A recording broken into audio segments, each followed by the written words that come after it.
Today, I'll be sharing a refined and compelling summary of Kristin Hannah's The Women, bringing you the heart of the story in a clear and engaging way. This is the powerful, untold story of a young woman who steps into the heart of a war and discovers both the brutality of conflict and the strength within herself.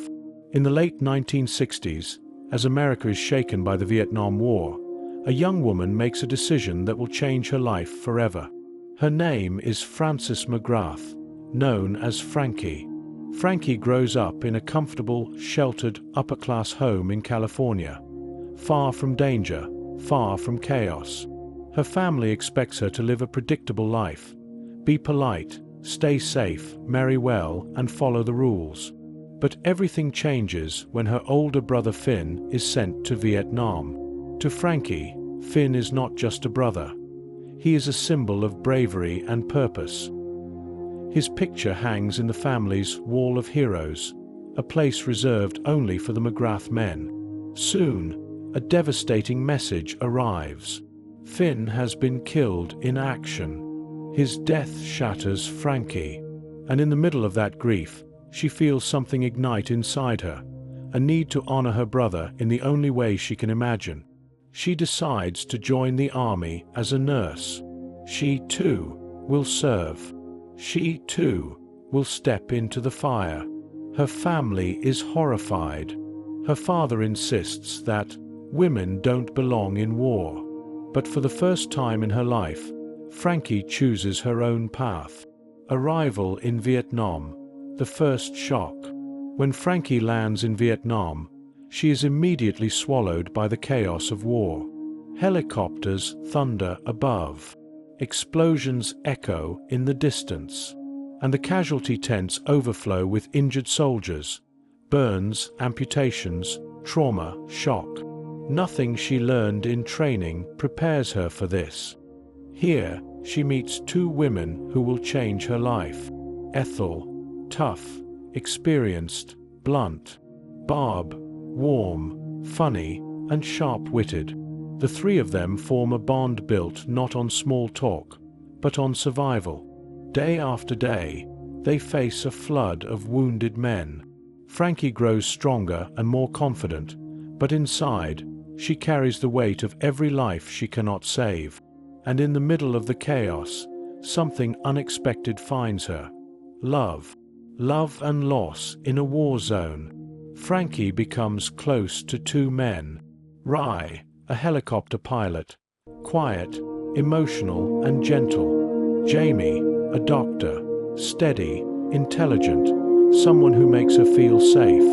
In Vietnam, relationships form fast and deep. When death is everywhere, you cling to the living. But those bonds can be torn apart in an instant.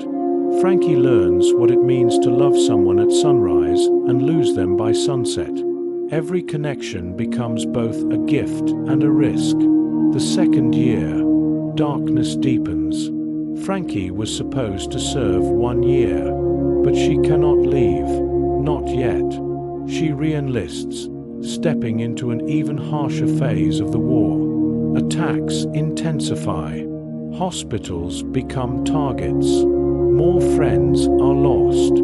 Frankie transforms from a sheltered girl into a battle-hardened nurse. But the stronger she becomes on the outside, the more fragile she feels inside. Her memories of Finn haunt her. The trauma of endless blood and fear begins to crack the armor she has built. Returning home, a new war begins. When Frankie finally returns to America, she expects recognition. Instead, she finds hostility. Vietnam veterans are blamed for a war they didn't control. Protests rise across the country. And for women, it is even worse. Most people don't even believe women served in Vietnam. When Frankie appears in uniform, she is mocked, dismissed, told she's making it up. This cuts deeper than any wound from the battlefield. Even her own family struggles to accept her experience. Her father sees her service as a mistake. Frankie feels invisible, misunderstood, and utterly alone. Trauma follows her home. Nightmares, panic, guilt, silent battles she must face without support. To cope, she turns to alcohol and pills, sinking slowly into a dark spiral. Breaking down and holding on. Frankie is not the only one suffering. Barb and Ethel also return to a nation that refuses to see them. The three women cling to each other again, just as they did on the battlefield. Their friendship becomes the lifeline that keeps them from falling apart completely. Frankie's romantic relationships also suffer under the weight of trauma. Even when she reconnects with Jamie or Rye, the shadows of Vietnam stand between them. She cannot love fully until she learns to heal, rebuilding, finding her own voice. Slowly, painfully, Frankie seeks help. She enters therapy. She confronts her addictions. She begins to talk, really talk, about what happened in Vietnam, and everything begins to change. She finds women's veteran groups. She joins their meetings. She shares her story and discovers how powerful it is to be believed. She learns that healing doesn't mean forgetting. It means owning the truth of what she lived.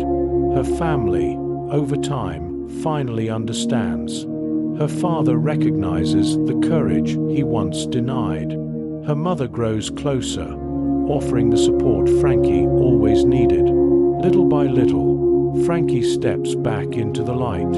Final chapter: peace, purpose, and sisterhood. By the end of her journey, Frankie is no longer the quiet girl from California. She is a veteran, a survivor, a healer, a woman who reclaimed her voice. Her bond with Barb and Ethel remains unbreakable. Together, they honor the memories of those they lost, and they carry the truth of women's service into a world that once refused to hear it. Frankie's relationship with Jamie evolves into something mature, honest, and grounded. Two people who have seen the worst of humanity now choose to build something gentle. And as Frankie looks back on her past, she understands a final truth. You don't need a weapon to be a hero. Sometimes, saving a single life is enough to change the course of history. And sometimes, that act of courage is carried out by a woman whose name the world almost forgot.